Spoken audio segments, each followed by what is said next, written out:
কবুতর তুমি এই কি আনতেছো? মাছ মাছ কই মারতেছে? মাছ আছে এখন? মাছ এখন মাছ নাই, আমরা মাছ তো আসলাম। ফসলা হ্যাঁ, কি মাছ আনতেছো? তেলাপয়া বাংলা। বাংলা বলতে কি বোঝায়? বাংলা বলতে বাটা, কার্ভু, গ্লাস কাপ, রৌ, মিরকে। এখন পাইকারি মাছ কত করে বিক্রি করতেছে কেজিতে? পাইকারি বিক্রি করতেছে তোমার কেজিতে 140। হ্যাঁ। যারা মাছ পায় না খুঁজা তাদের উদ্দেশ্যে কিছু বলো, যে তারা যেন এখানে যারা আসে, মাছ পায় না তারা ওর উদ্দেশ্য বলতেছি আমার সাথে যোগাযোগ করতে পারেন নাকি? আমার সাথে যোগাযোগ করতে পারে না।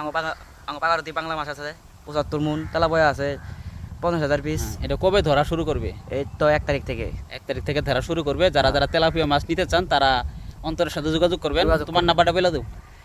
018-7200-8845। 45। ঠিক আছে, যারা তেলাপিয়া মাছ নেবেন তারা অবশ্যই যোগাযোগ করবেন এদের সাথে।